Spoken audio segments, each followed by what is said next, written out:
جی دوستو، یہ جو درود تنجینہ کا وظیفہ ہے یہ ایسا باکمال وظیفہ ہے۔ اس وظیفے کو بزرگان دین نے بار بار آزمایا ہوا ہے، اور حتیٰ کہ حضور غوث اعظم رحمت اللہ تعالی علیہ نے فرمایا اگر بندہ کسی ایسی مصیبت میں پھنس چکا ہے کہ نکلنا مشکل ہو یا اس کی ایسی حاجات ہے جو پوری نہ ہو تو یہ اس درود تنجینہ کا وظیفہ کر لے تو اس کی ہر مشکل کو رب تعالی دور بھی کر دے گا اور اس کی ہر حاجت کو پورا بھی کر دے گا۔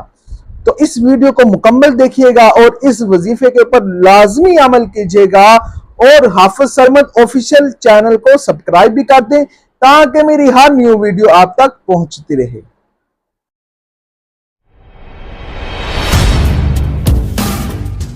العالمین والصلاة والسلام علی سید الانبیاء والمرسلین، اما بعد فاعوذ باللہ من الشیطان الرجیم، بسم اللہ الرحمن الرحیم۔ کیا حال ہے دوستو؟ امید کرتا ہوں تمام دوست خیر و عافیت سے ہوں گے۔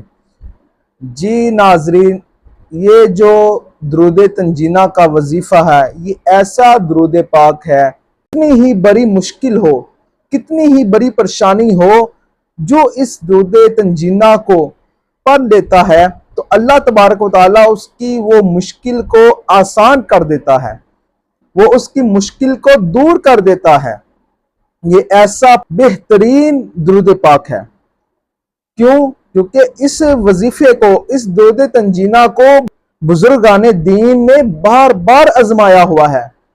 بزرگان دین فرماتے ہیں جب بھی ہمیں مشکل پیش آتی تو ہم اس درود پاک کو پڑھتے تو اللہ تبارک تعالیٰ ہماری ہر مشکل کو آسان کر دیتا۔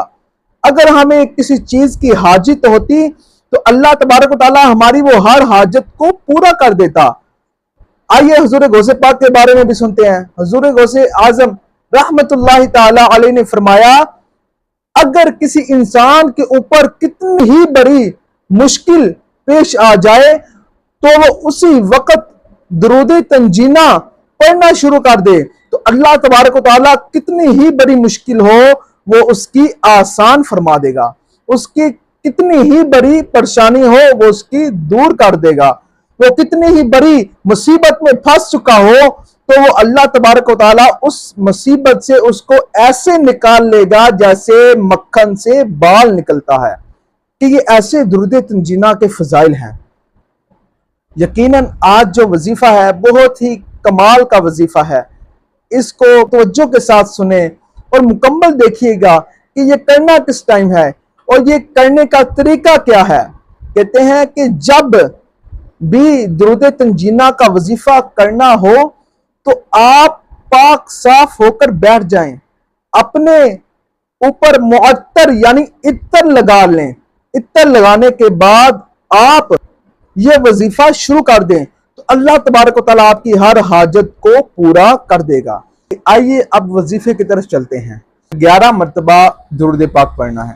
11 مرتبہ درود پاک پڑھنے کے بعد آپ نے 21 بار درود تنجینہ پڑھ کر آپ نے آخر میں 11 مرتبہ درود پاک پڑھ کر پانی کے اوپر دم کر کر پی لینا ہے، اور جو آپ نے مقاصد ہیں، جو بھی آپ کا مسئلہ ہے وہ آپ نے ذہن میں رکھنا ہے۔ ذہن میں رکھ کر آخر میں آپ نے اللہ تبارک تعالیٰ کے ہاں جھک کر عاجزی کے ساتھ دعا مانگنی ہے۔ دعا میں جو بھی اپنی حاجات ہے وہ آپ نے اللہ تبارک تعالیٰ کے ہاں عرض کر دینی ہے۔ تو پھر دیکھیے اس درود پاک کا کمال دیکھیے گا کہ اللہ تبارک و تعالیٰ کیسے آپ کو ہر مشکل سے، ہر مصیبت سے، آپ کی ہر حاجت کو کیسے پورا کرتا ہے۔ تو واقعہ ہی اس درود پاک کی بہت سی فضیلتیں ہیں، یہ بہت کمال کا درود پاک ہے، تو اس کو لازمی آزمائیے گا۔ اللہ تبارک و تعالیٰ سے دعا ہے کہ ہمیں حق بیان کرنے، حق سننے کی توفیق عطا فرمائے۔ وما علیہ الا البلاغ المبین۔